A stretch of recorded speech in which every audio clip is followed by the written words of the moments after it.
The U.S. and NATO's role in this is very tricky because on the one hand, they were the reason why Russia went into Ukraine.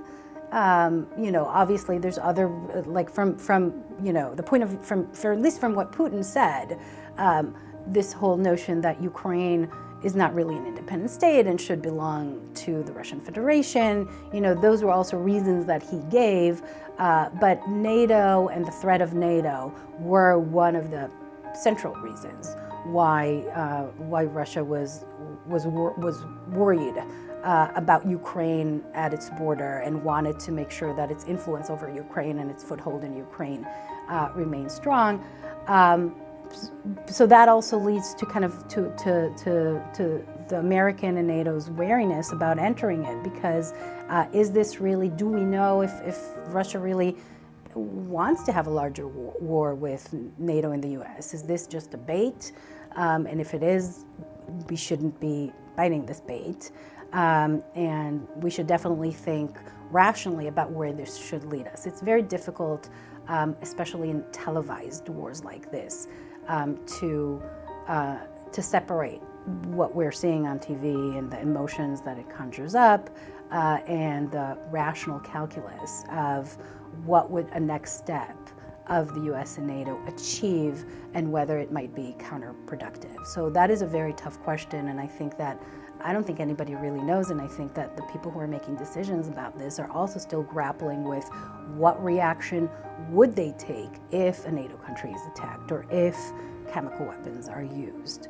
On the one hand, we have this knee-jerk reaction to kind of to maybe have an immediate strong reaction to it, but that could actually lead to a worse outcome.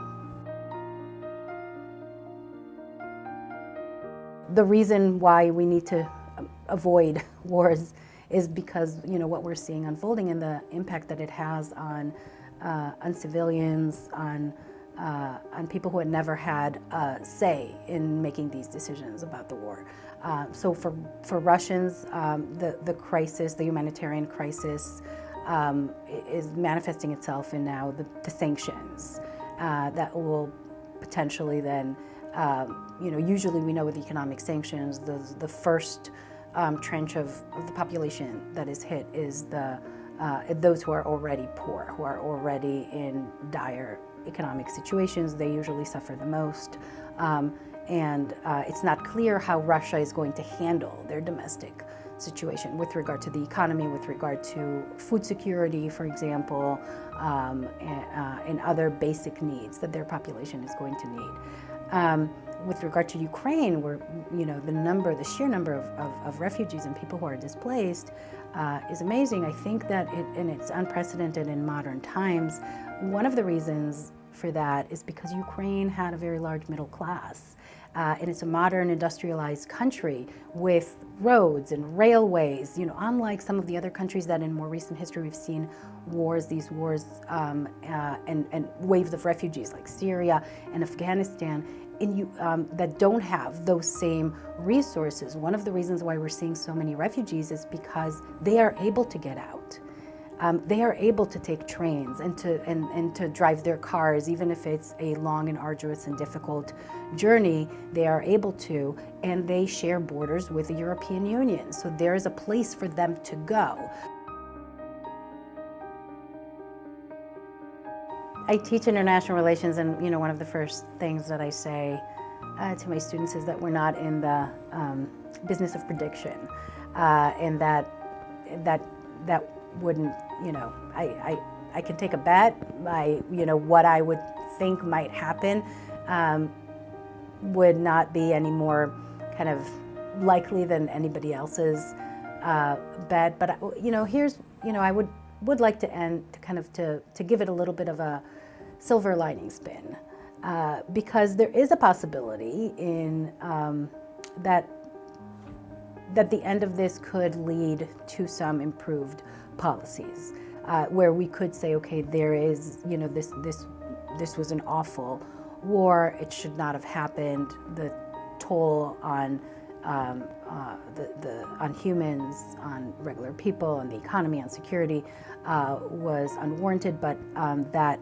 there could be a silver lining in terms of how we react to it, the lesson that we learn from it. One of the possibilities that this would lead to is a greater understanding that that we need international cooperation, and that no country, and we're seeing this even with the U.S. reaction to this war, the United States' ability, our ability to, and the West's ability to succeed, for example, in the economic sanctions, it rests on cooperation with countries that, just a couple of years ago, we were pushing away and we were distancing ourselves from. And we're seeing that in the 21st century, it's impossible to fight a 20th century war, that our economies are already intertwined, that interdependence is already kind of meshed into our systems, that it's impossible to be isolated.